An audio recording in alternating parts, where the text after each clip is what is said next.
When Ubisoft invited me to their office to learn about a brand new game and get some hands-on time with it, I was not really sure what to expect. There have been rumours of a new Far Cry game in development, and that Splinter Cell remake is still happening, I hope, but a new Rayman game was at the bottom of the list of things I could have predicted. Rayman Legends Retold is a full remake of the original release and aims to expand upon almost everything that the original game offered, and so far things are shaping up to be quite interesting.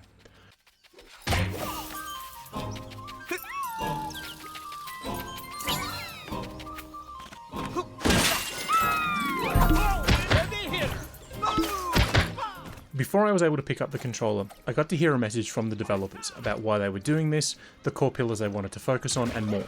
Perhaps the most interesting aspect from the presentation was the repeated phrase around this game is setting the foundation for more Rayman, beyond what they're doing here. It was here we also got confirmation that this is not just a remake. There is a new world with new stages and challenges, a new villain who was masked in shadow for our hands-on, and even new ways of connecting the world together.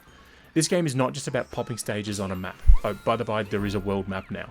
The new connections between various areas of the game are playable as well, with Rayman and friends riding dragons between them. So that is a little bit about what is new, what is making a return. Murphy! Let's go!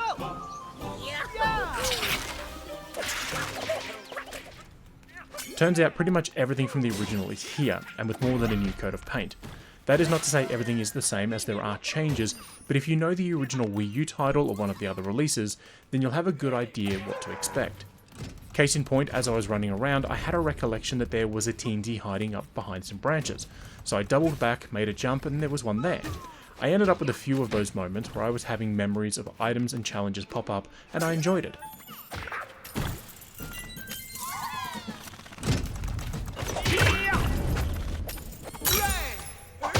Easy! Yes! Boom! Something that is new for the game are the dragon riding stages, which as I said act as a way to travel between the various lands of the world. Don't worry, once you've done them you can just move back and forth via the map. You won't need to do them all the time. Notice I said won't. That is because they're pretty fun, and while not a hardcore challenge, they will test players as obstacles will come in from all directions. Stages aren't just about dodging everything that comes your way, you can actually fight back as you're allowed to shoot off as many fireballs as you'd like. You are riding a dragon after all. For some reason, I don't know why, but your dragon can fart whenever you want. These two stages that I was able to play through didn't provide a reason as to why your dragon can fart, but if you enjoy a good drive-by farting, the option's there for you. The stages are not just about getting to the end of them, as hanging off the back of your dragon are a bunch of teensies, sort of the reverse of the regular stages. Here you need to avoid being hit, because for every hit you take, you lose a teensy, which gives you an incentive to replay if you happen to lose one along the way.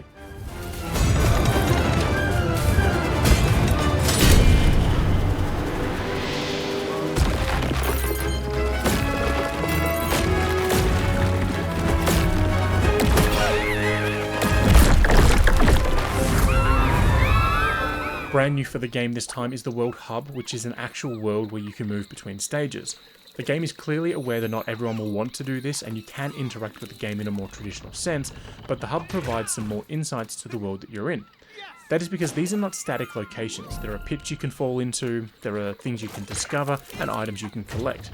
It's all about discovery as much as it is moving to the next stage. Unlocking stages is done by collecting a certain amount of teensies. If you've played the game previously, you may be like me and unlock all the stages in the second world as soon as you load into it, but of course if you're short, you can replay any level to get a few extras.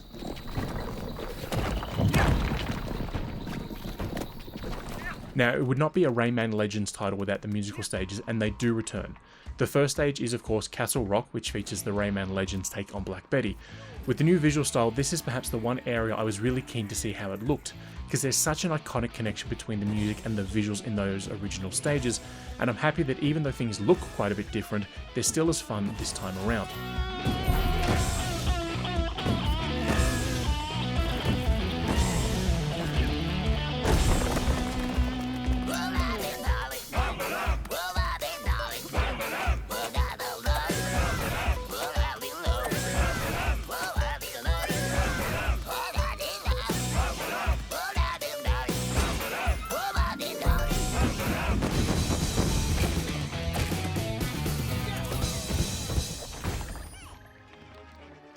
Now, the stages that I got to play were done solo. Multiplayer is of course a massive part of the Rayman Legends experience, and it all returns here in Rayman Legends Retold. Courses can be played solo or with up to 4 players. That includes the Dragon Riders stages, but that was not something I was able to test out in the hands-on session just due to lack of time. The classic minigames also return, so if you're a fan of Kung Foot, it's back as Kung Foot Evo, which offers more control, more rules, and more options than previous.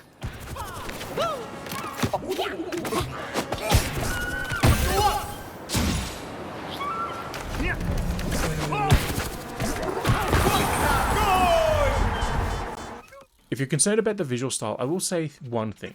Think of it as Rayman Legends being the 1994 animated Lion King, and Rayman Legends Retold being the live-action 2019 Lion King.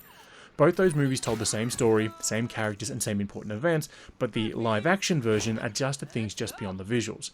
That is what's going on here. You're not getting a remake for the sake of a remake. Everything that is here has a purpose, and if the developers can achieve the vision they've set for themselves, this could be a great start for a range of Rayman titles. Now, the build we got to play was an early build, and there were issues with it, but even with those, I still had a blast. Rayman has been a character that I've been able to enjoy now for 30 years, and this could be the start of many more years, and I can't wait.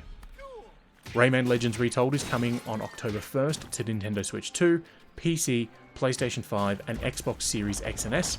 Hands-on was made possible with the support of Ubisoft, so our thanks to them for allowing us this opportunity.